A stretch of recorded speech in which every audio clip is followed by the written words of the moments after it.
কি এই ভিডিওটা দেখে তোমাদের কি মনে হচ্ছে? না না, থাক থাক, দাঁড়াও, তোমাদের কিছু মনে করতে হবে না, আমি বলে দিচ্ছি। জীবনে কিছু কিছু মুহূর্ত থাকে যেগুলো খুব বড় কিছু না হলেও মনে সারা জীবনের জন্য একটা আলাদা জায়গা করে নেয়। আমাদের জীবনেও সেই রকম একটা মুহূর্ত ছিল আজ। হ্যাঁ, আমরা আজ বাইক নিয়ে রোড ট্রিপে যাচ্ছি। কোথায় বলো তো? কলকাতা থেকে দীঘা। শুরুটা আমরা করলাম নিজের শহর কলকাতা থেকে।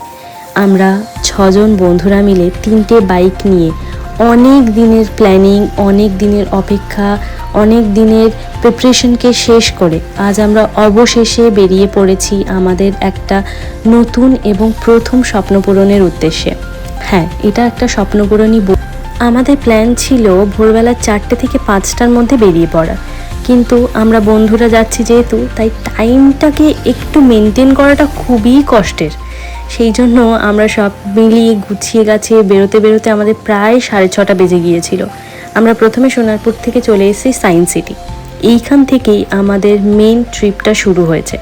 হ্যাঁ, এবার আমরা কিছুক্ষণের মধ্যে কলকাতার রাস্তা ছেড়ে আমরা ধরব ন্যাশনাল হাইওয়ে 16।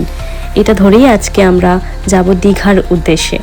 খুবই এক্সাইটেড লাগছে, খুবই ভয় লাগছে, এবং সত্যি কথা বলতে যতটাই এক্সাইটমেন্ট ছিল বা আছে, ঠিক ততটাই ভয়ও আছে।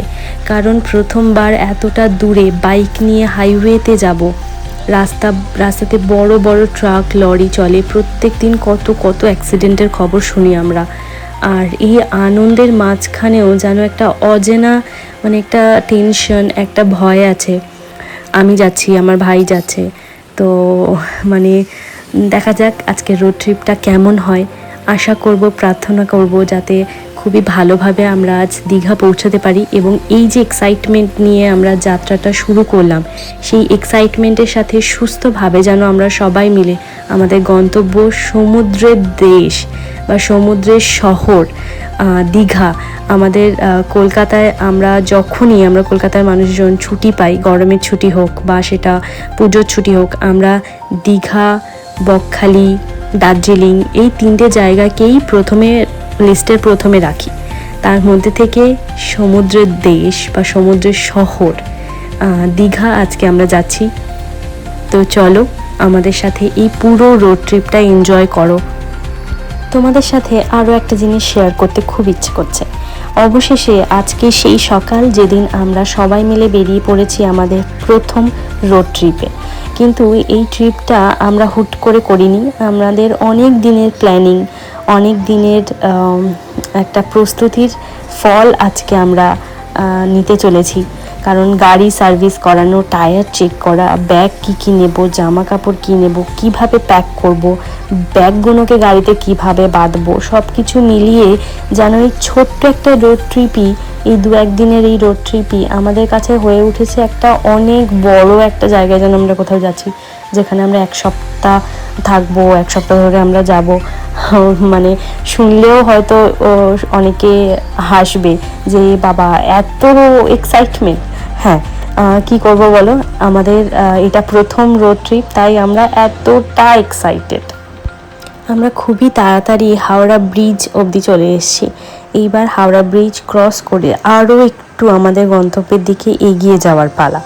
সকালবেলা হওয়ায় খুব একটা জ্যাম আমরা পাচ্ছি না, হয়তো পাবও না। কোলাঘাট অবধি খুবই স্মুথলি আমরা বেরিয়ে যেতে পারবো, কারণ এখনও পর্যন্ত যেহেতু তোমার এখন অতটাও জ্যাম নেই কলকাতার রাস্তায়। তাই আমার মনে হয় না বাইরের দিকটাতে বাইপাসে উঠলেও আমাদের হাইওয়েতে উঠলে আমরা অতটাও জ্যাম পাবো বলে। কোলাঘাট অবধি আমরা স্মুথলি খুবই তাড়াতাড়ি চলে যাবো আশা করছি। আজকের এই জার্নিটা শুরু করার আগে আমার অনেকটাই ভয় লাগছিল। এখনও পর্যন্ত বাইকে বসেও আমার প্রচণ্ড ভয় লাগছে, কারণ আমি পার্সোনালি আমার এই ট্রাক, লরি এই যে 6 চাকার যে বড় বড় গাড়িগুলো হয়, সেগুলোকে আমার প্রচণ্ড ভয় লাগে। সেটা ছোট হাতিও বলতে পারো, সেগুলোও আমার খুবই ভয় লাগে পার্সোনালি। কারণটা নিয়ে তোমাদের সাথে পরে একদিন কথা বলবো। কিন্তু এই রোড ট্রিপে বেরিয়ে আমার সত্যি এই ভয়টা অনেকটাই কেটে গিয়েছে। আমার এটা মনে হয় যে তোমার সাথে যে আছে, তোমার যে পার্টনার, যে গাড়ি চালাচ্ছে, সে যদি সেফলি তোমাকে নিয়ে ড্রাইভ করে, তাহলে হয়তো রাস্তাটা খুবই সুন্দর এবং খুবই সেফ হয়ে ওঠে তোমার জন্য। তো আমার যে পার্টনার ছিল আজকের, আমি যার সাথে বাইকে আজকে রাইড করছি, দীঘা যাচ্ছি, সে খুবই সেফলি, খুবই জেন্টেলভাবে, মানে যেখানে আমি বলেছি যে একটু সাইড দিয়ে চল বা এত মিডিল দিয়ে যাস না বা ওখানে সামনে একটা ট্রাক আছে ওভারটেক করিস না, ও সেই জায়গাগুলো মেনটেন করেছে।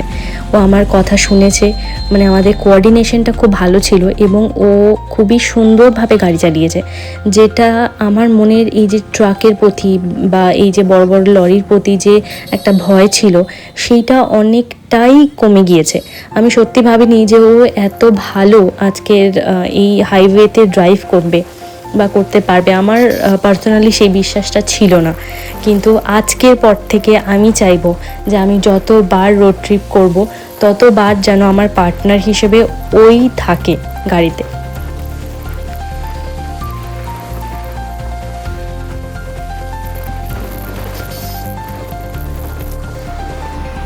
আমরা খুবই তাড়াতাড়ি খড়গপুর পর্যন্ত এসে গিয়েছি।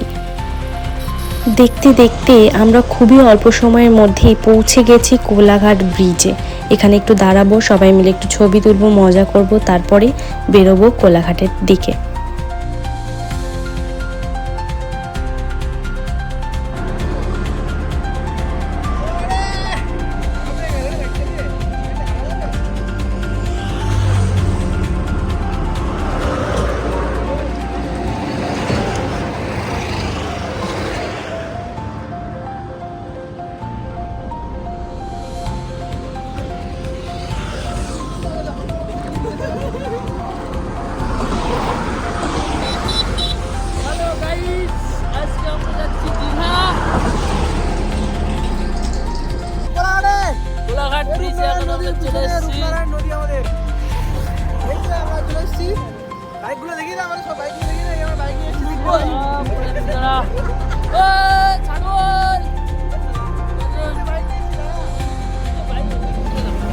দীঘা রাইড করছি KTM 200, অ্যাক্টিভা আর KTM 390 নিয়ে।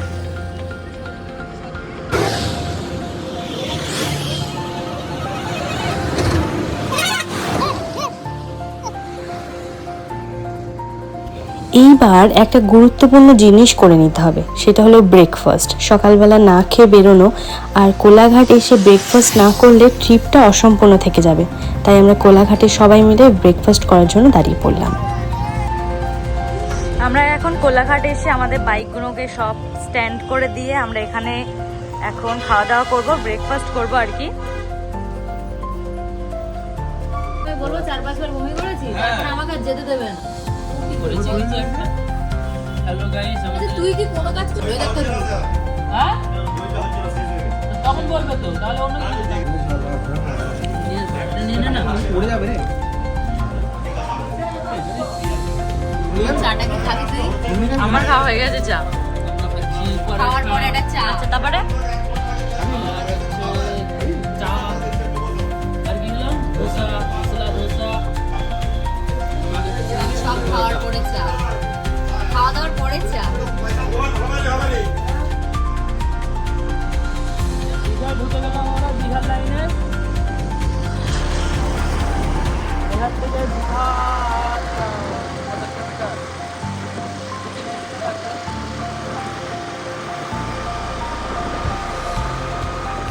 সবাই মিলে অনেক মজা করে ব্রেকফাস্ট করার পরে এবার আমরা হাইওয়ে থেকে টার্নিং নিয়ে মেইন ঢুকে যাচ্ছি দীঘার উদ্দেশ্যে। আমরা যতটা তাড়াতাড়ি কোলাঘাট অবধি পৌঁছে গিয়েছি কলকাতা থেকে, কিন্তু এইবার কোলাঘাট থেকে আমাদের দীঘা যেতে একটু বেশি সময় লাগবে, কারণ পুরো রাস্তাতে গাড়ি, ট্রাক, বাস, যেগুলো লোকাল বাস হয় সেগুলো প্রচুর পরিমাণে ভরে গিয়েছে। জ্যামও খুব, প্রত্যেকটা সিগন্যালে প্রচুর জ্যাম পেয়েছি, আমরা পাচ্ছি, ইনফ্যাক্ট এরপরেও পাবো। তাই মনে হয় এইবারের যাত্রাটা একটু লেট হবে, কিন্তু একটা জিনিস বুঝলাম, বাইক নিয়ে কোথাও যাওয়ার আলাদাই একটা আনন্দ আছে, একটা মজা আছে। হাওয়া এসে মুখে লাগছে, চারপাশে গ্রামের দৃশ্য, রাস্তার পাশে সবুজ ক্ষেত, এই অনুভূতিটা সত্যি আলাদা। আমরা ঠিক করলাম প্রত্যেক বছর অন্তত একটা করে রোড ট্রিপ আমরা করব। বেলা বাড়ার সাথে সাথে রোদ্দুর বাড়ছিল, তাই তেষ্টাও পাচ্ছিল বারবার। এবং এই দীঘা যাওয়ার কোলাঘাটের পরে যে রাস্তাটা স্টার্ট হচ্ছে, এখানে পাশে রাস্তার একটু দূরই অনেকগুলো ডাবের দোকান আছে। তো আমরা সেরকম একটা ডাবের দোকানে দাঁড়ালাম এবং ডাব খাওয়া শুরু করলাম। হ্যাঁ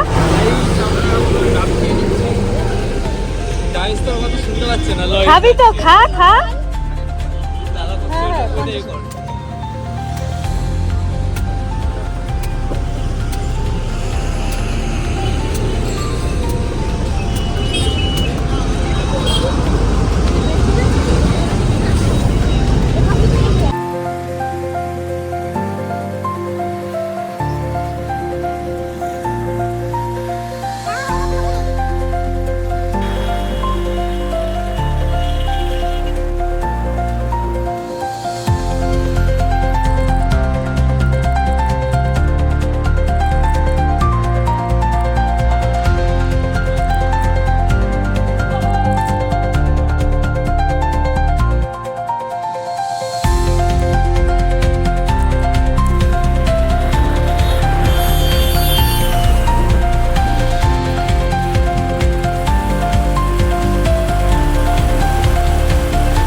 দীঘার 76 কিলোমিটার প্রায় আমরা চলে এসেছি।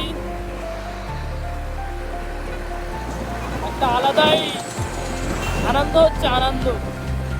জীবনে ফার্স্ট টাইম বাইক নিয়ে এত দূরে যাচ্ছি। মজা।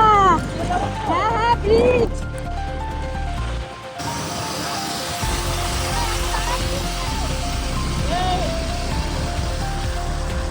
এই রাস্তার আমি তোমাদের সাথে একটা অভিজ্ঞতা শেয়ার করব, যেটা আমরা ফেস করেছি। যে অনেক লোকাল বাস ড্রাইভার আছে যারা খুবই আনসেফফুলি গাড়ি চালায়, খুবই বাজেভাবে ওভারটেক করে। তাদের কোনো পরোয়াই নেই যে কোন গাড়ি পাশ থেকে যাচ্ছে, বাইক না সাইকেল। তারা হুট করে যদি আমি ওভারটেক করি, তারা রাস্তার কোন জায়গায় গিয়ে পড়বে বা যদি অ্যাক্সিডেন্ট হয়ে যায় কি হবে, তাদের কোনো পরোয়াই নেই। তারা জাস্ট তাদেরকে একটা রাস্তার সাইডে চেপে দিয়ে ওভারটেক করতে ব্যস্ত হয়ে পড়ে। তারা এটা ভুলে যায় যে তাদেরও জীবন আছে, তারা বড় গাড়ির মধ্যে নেই যে অ্যাক্সিডেন্ট হলে তারা চটজলদি বেঁচে যাবে। এই জিনিসটা তাদের মাথায় থাকে না। তো তোমরা নিজেরা সেফলি ড্রাইভ করবে যখনই বাইরে কোথাও যাবে। এইসব বাস এবং লরির ড্রাইভারদের থেকে একটু সেফলি যাওয়ার চেষ্টা করবে। এই যে সেই দীঘার গেট, আমরা দীঘা চলে এসেছি।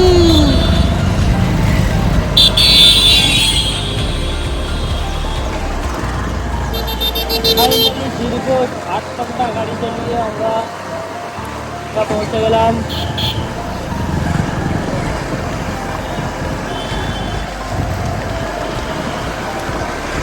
আমাদের পুরো জার্নিটা কমপ্লিট করতে পুরো 8 ঘন্টা লেগে গিয়েছিল।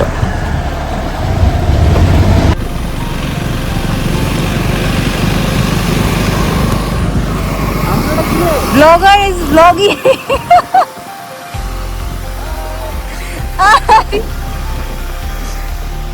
টেন্ট পাতলে কেমন হয়? হেভি হবে, চল।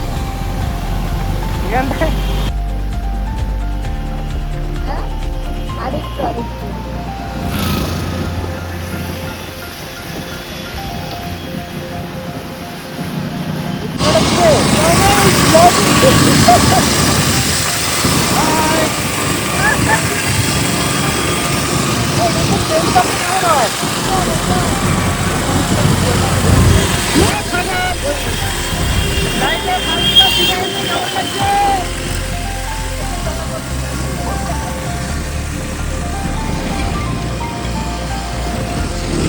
এই যে আমাদের আরেকটা বাইক রাইডার।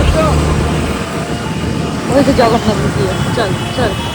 আমার রেডি ক্যামেরা। এই পুরো রাস্তাটা এবং এই জগন্নাথ মন্দিরের এই যে এরিয়াটা এত সুন্দর সাজিয়েছে, এত সুন্দর করেছে যে দেখে মনটা খুবই শান্ত হয়ে গেল। দারুণ করেছে।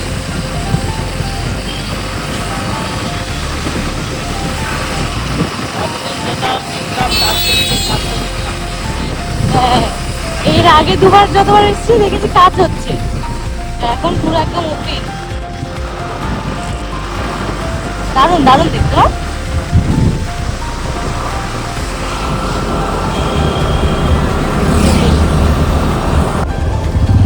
এই যে দেখা যায় দীঘা বিচ।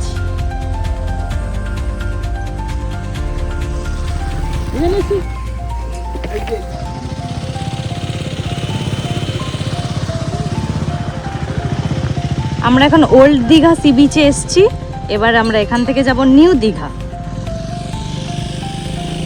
রাত্রেবেলা এই বিচটা আরো বেশি সুন্দর লাগে, পুরো লাইট ফাইট থাকে, লোকজন ভর্তি থাকে, সমস্ত খাবারের দোকান থাকে, আর ওই যে সি বিচ।